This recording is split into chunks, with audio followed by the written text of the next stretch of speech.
Assalamualaikum warahmatullahi wabarakatuh. Saya selaku moderator dari kelompok 9 akan memperkenalkan anggota dari kelompok 9. Yang pertama adalah Devi Dwiningrum NIM 022. Yang kedua ada Haizran Majidul Haq NIM 054. Yang ketiga ada Muhammad Syarul Faizin NIM 056. Dari kelompok 9 akan mempresentasikan tentang materi suhu, oksigen, dan nitrogen. 1. Parameter fisika. Fisika suhu.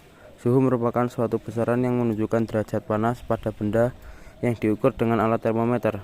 Singkatnya, semakin tinggi suhu suatu benda, maka semakin panas benda tersebut. Satuan suhu ada 4, yaitu 1. Celcius.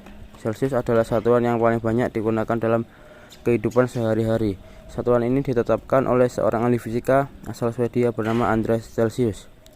Yang kedua, Fahrenheit.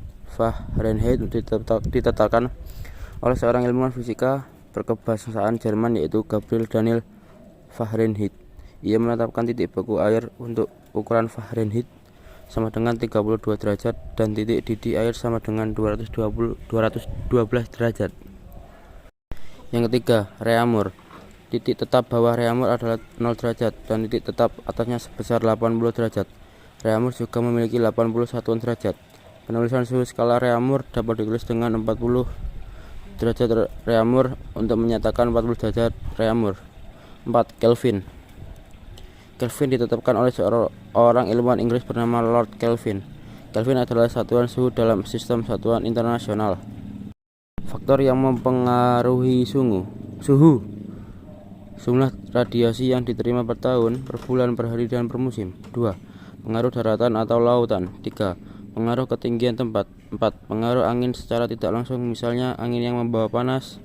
5. Pengaruh panas laten, yaitu panas yang disimpan dalam atmosfer.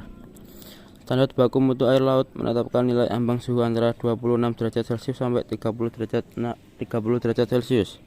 Suhu air sangat berpengaruh terhadap proses kimia, fisika, dan biologi di dalam perairan, sehingga dengan perubahan suhu pada suatu perairan akan mengakibatkan berubahnya semua proses di dalam perairan. Hal ini dilihat dari peningkatan suhu air, maka kelaratan oksigen akan berkurang. Selanjutnya akan dilanjutkan oleh teman saya. 2. Parameter kimia oksigen. Oksigen atau O2 adalah salah satu komponen gas dan unsur vital dalam proses metabolisme. Oksigen memegang peran penting dalam semua proses tubuh secara fungsional, serta kebutuhan oksigen merupakan kebutuhan yang paling utama dan sangat vital bagi tubuh. Oksigen atau zat asam adalah suatu unsur kimia dalam sistem tabel periodik yang mempunyai simbol O dengan nomor atom 8. Faktor fisika yang mempengaruhi konsentrasi atau kelarutan oksigen terlarut dalam air antara lain yaitu suhu, salinitas, dan tekanan atmosfer. Standar baku mutu air laut menetapkan nilai ambang oksigen terlarut antara lebih dari 5 ppm dan lebih dari 4 ppm. Siklus oksigen. Oksigen dihasilkan dari tumbuhan yang kemudian tersebar di udara. Oksigen yang tersebar digunakan oleh makhluk hidup untuk bernafas. Udara yang dikeluarkan dari hasil pernafasan yaitu karbon dioksida, yang berikutnya akan diserap oleh tumbuhan untuk diolah kembali menjadi oksigen. Siklus tersebut berjalan secara berulang-ulang. Perairan yang terdapat oksigen, maka ekosistem di dalam perairan tersebut akan seimbang dan akan menyebabkan kondisi perairan tersebut sangat baik. Setiap organisme di dalam air akan memerlukan oksigen agar dapat bertahan hidup. Oksigen di perairan harus sesuai dengan standar baku mutu agar tidak menyebabkan ketidakseimbangan ekosistem perairan.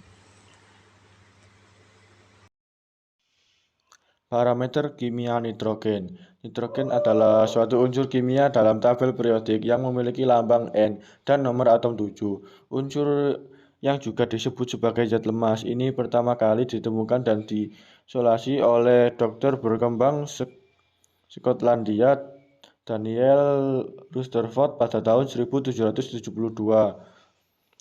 Simbol N, nomor atom 7, massa atom 14.067 U, konfigurasi elektron He2S22P3.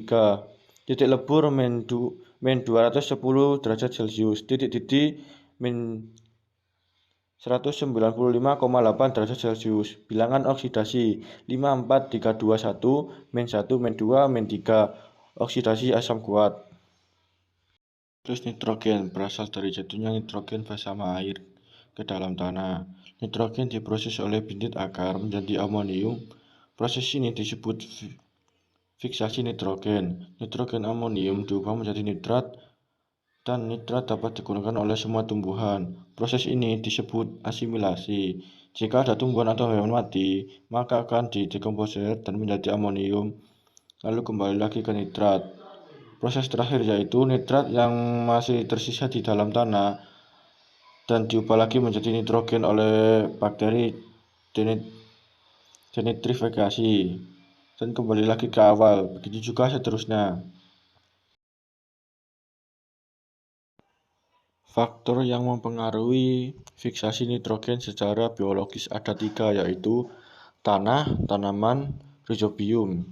Keberadaan senyawa nitrogen sangat dibutuhkan untuk pembentukan protoplasma. Nitrogen juga dapat menjadi berbahaya dan merusak ekosistem perairan jika jumlah melebihi standar baku mutu.